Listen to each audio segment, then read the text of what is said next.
ضرب الله مثلا عبدا مملوكا لا يقدر على شيء ومن رزقناه منا رزقا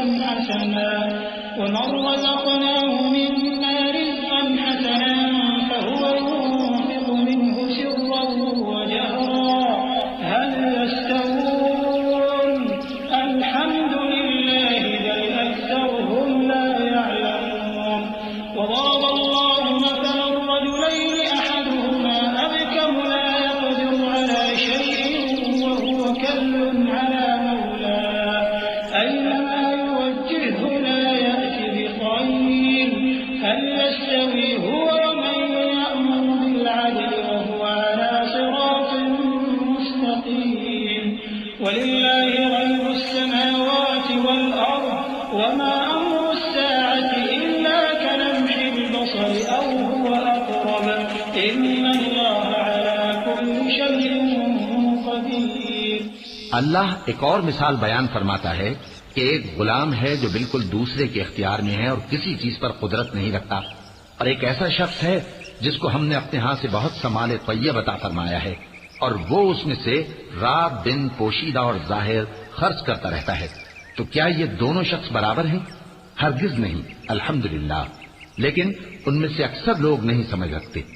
اور اللہ ایک اور مثال بیان فرماتا ہے کہ دو آدمی ہیں، ایک ان میں سے گونگا اور کسی کا غلام ہے بے اختیار و ناتواں کہ کسی چیز پر قدرت نہیں رکھتا اور اپنے مالک کو دوبھر ہو رہا ہے. وہ جہاں اسے بھیجتا ہے کبھی اچھی خبر نہیں لاتا. کیا ایسا گونگا بہرا اور وہ شخص جو سنتا بولتا اور لوگوں کو انصاف کرنے کا حکم دیتا ہے اور خود سیدھے رستے پر چل رہا ہے، دونوں برابر ہو سکتے ہیں؟ اور آسمانوں اور زمین کا بھید اللہ ہی کے پاس ہے، اور اللہ کے نزدیک قیامت کا آنا یوں ہے جیسے آنکھ کا جھپکنا، بلکہ اس سے بھی جل کر. کچھ شک نہیں کہ اللہ ہر چیز پر قادر ہے.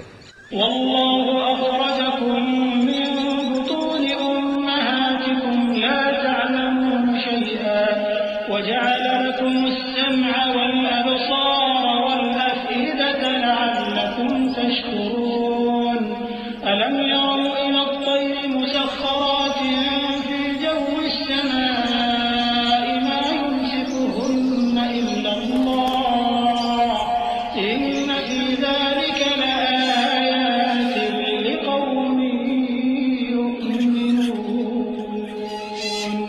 والله جعل لكم من بيوتكم سكنا وجعل لكم من جلود الأنعام بيوتا تستخفونها يوم ظعنكم ويوم إقامتكم ومن أصوافها وأوبارها وأشعارها أثاثا ومتاعا إلى حين والله جعل لكم مما خلق ظلالا وجعل لكم من الجبال أكنانا وجعل لكم سرابيل تقيكم الحر وسرابيل تقيكم بأسكم كذلك يتم نعمته عليكم لعلكم تسلمون.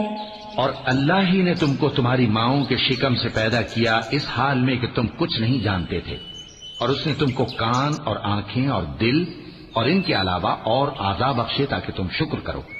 کیا ان لوگوں نے پرندوں کو نہیں دیکھا کہ آسمان کی ہوا میں گھرے ہوئے اڑتے رہتے ہیں؟ ان کو اللہ ہی تھامے رکھتا ہے. ایمان والوں کے لیے اس میں بہت سی نشانیاں ہیں. اور اللہ ہی نے تمہارے لیے گھروں کو رہنے کی جگہ بنایا، اور اسی نے چوپایوں کی کھالوں سے تمہارے لیے ڈیرے بنائے جن کو تم ہلکا پھلکا دیکھ کر سفر اور حضر میں کام میں لاتے ہو، اور ان کی اون اور پشم اور بالوں سے تم اسباب اور برتنے کی چیزیں بناتے ہو جو مدت تک کام دیتی ہیں. اور اللہ ہی نے تمہارے آرام کے لیے اپنی پیدا کی ہوئی چیزوں کے سائے بنائے اور پہاڑوں میں غار بنائے اور تمہارے لیے کرتے بنائے جو تم کو گرمی سے بچائیں، اور ایسے کرتے بھی جو تم کو اسلحہ جنگ کے ضرر سے محفوظ رکھیں. اسی طرح اللہ اپنا احسان تم پر پورا کرتا ہے تاکہ تم فرمانبردار بنو.